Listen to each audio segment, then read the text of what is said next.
మత్తయి సువార్త 9వ అధ్యాయము. తరువాత ఆయన దోణి ఎక్కి సముద్రము దాటి తన పట్టణములో ప్రవేశింపగా, ఇదిగో జనులు పక్షవాయువుతో మంచమును పట్టి ఉన్న ఒకరిని ఆయన యొద్దకు తీసుకొని వచ్చిరి. యేసు వారి విశ్వాసము చూచి, కుమారుడా, ధైర్యముగా ఉండుము, నీ పాపములు క్షమింపబడి ఉన్నవని పక్షవాయువు గల వానితో చెప్పెను. ఇదిగో శాస్త్రులలో కొందరు ఇతడు దేవదూషణ చేయుచున్నాడని తమలో తాము అనుకొనగా, యేసు వారి తలంపులు గ్రహించి, మీరెందుకు మీ హృదయములలో దురాలోచన చేయుచున్నారు? నీ పాపములు క్షమింపబడి ఉన్నవని చెప్పుట సులభమా, లేచి నడవమని చెప్పుట సులభమా?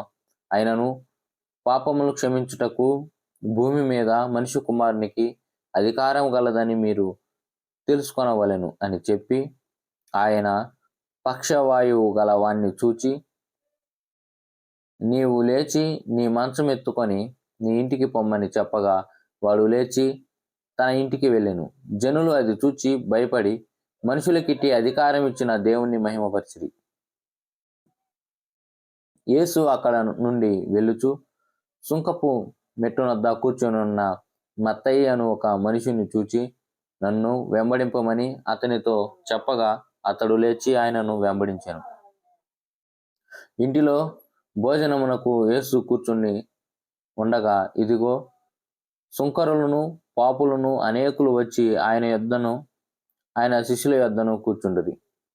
పరిసయ్యులు అది చూచి, మీ బోధకుడు సుంకరులతోనూ పాపులతోనూ కలిసి ఎందుకు భోజనము చేయుచున్నాడని ఆయన శిష్యులను అడిగిరి. ఆయన ఆ మాట విని, రోగులకే గాని ఆరోగ్యము గలవానికి వైద్యుడు అక్కరలేదు కదా, అయితే నేను పాపులను పిలువ వచ్చితిని గాని నీతిమంతులను పిలువ రాలేదు గనుక కనికరమనే కోరుచున్నాను గాని బలిని కోరను అను వాక్య భావం ఎట్టిదో మీరు వెళ్ళి నేర్చుకొనడని చెప్పాను.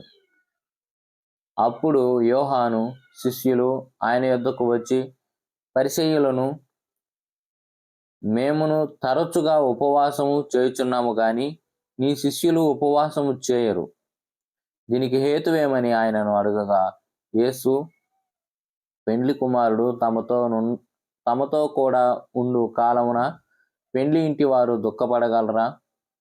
పెండ్లి కుమారుడు వారి యొద్ద నుండి కొనిపోబడు దినములు వచ్చును, అప్పుడు వారు ఉపవాసం చేతురు. ఎవడును పాత బట్టకు క్రొత్త బట్ట మాసిక వేయుడు, వేసిన ఎడల ఆ మాసిక బట్టను వెలితిపరచును, చినుగు మరీ ఎక్కువగును. మరియు పాత తిత్తిలో క్రొత్త ద్రాక్షారసం పోయడు, పోసిన ఎడల తిత్తి పిగిలి ద్రాక్షారసము కారిపోవును, తిత్తులు పాడగును. అయితే కొత్త ద్రాక్షారసము క్రొత్త తిత్తిలో పోయుదురు, అప్పుడు ఆ రెండును చెడిపోక ఉండునని చెప్పాను. ఆయన ఆ మాటలు వారితో చెప్పుచుండగా, ఇదిగో ఒక అధికారి వచ్చి ఆయనకు మ్రొక్కి, నా కుమార్తె ఇప్పుడే చనిపోయినది, అయినను నీవు వచ్చి నీ చెయ్యి ఆమె మీద ఉంచుము, ఆమె బ్రతుకుననెను. యేసు లేచి అతని వెంట వెళ్ళెను. ఆయన శిష్యులు కూడా వెళ్ళిరి. ఆ సమయమున ఇదిగో 12 సంవత్సరముల నుండి రక్తస్రావం గల ఒక స్త్రీ, నేను ఆయన పై వస్త్రం మాత్రం ముట్టితే బాగుపడుదునని తనలో తాను అనుకొని ఆయన వెనుకకు వచ్చి ఆయన వస్త్రపు చెంగు ముట్టెను.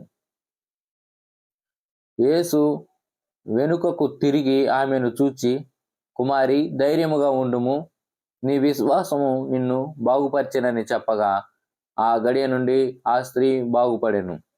అంతలో యేసు ఆ అధికారి ఇంటికి వచ్చి పిల్లన గ్రోవులు వాయించు వారిని గొల్లు చేయుచుండు జనసమూహమును చూచి, స్థలమీయుడి, ఈ చిన్నది నిద్రించుచున్నదే గాని చనిపోలేదని వారితో చెప్పగా, వారు ఆయనను అపహసించిరి.